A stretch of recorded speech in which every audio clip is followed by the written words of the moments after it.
समय का सदुपयोग सफलता की कुंजी। एक छोटे से कस्बे में निखिल नाम का एक लड़का रहता था। निखिल बहुत ही होशियार था, लेकिन उसकी एक बड़ी कमजोरी थी, टाल मटोल करना। हर काम के लिए वह कहता, अरे कल कर लूँगा, या थोड़ा आराम कर लूँ फिर करता हूँ। उसके पिता एक किसान थे। वे हर सुबह सूरज उगने से पहले खेतों में चले जाते, मेहनत करते और शाम तक लौटते। एक दिन उन्होंने देखा कि निखिल दिन भर मोबाइल चलाता है, दोस्तों से बात करता है और पढ़ाई को हमेशा कल पर टाल देता है। एक शाम पिता ने निखिल से कहा, बेटा कल सुबह तुम मेरे साथ खेत चलना। निखिल ने अनमने मन से हामी भर दी। अगली सुबह जब पिता उसे जगाने आए तो उसने करवट लेते हुए कहा, पापा थोड़ी देर और सोने दीजिए, आप चलिए, मैं बाद में आता हूँ। पिता मुस्कुराए और अकेले ही खेत चले गए।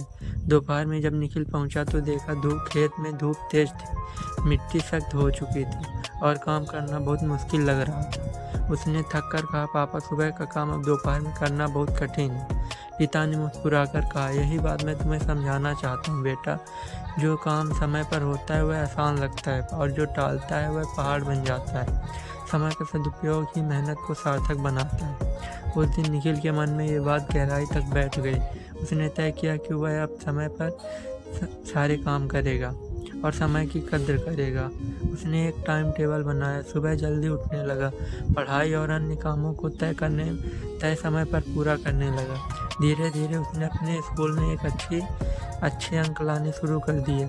कॉलेज में उसने छात्रवृत्ति पाई और बाद में एक बड़ी कंपनी में नौकरी हासिल की। जब किसी ने उससे पूछा, निखिल तुम्हारी सफलता का राज क्या है, वह मुस्कुराकर बोला, सफलता का असली राज सिर्फ एक है, समय का सही उपयोग। जो हर पल को सही दिशा में लगाता है, समय भी उसी का साथ देता है। आज निखिल हर दिन अपनी डायरी में एक वाक्य लिखता है, समय सबसे बड़ा शिक्षक है, बस उसे बर्बाद मत करो, वरना वही सिखा देगा कि देर करने का परिणाम क्या होता है।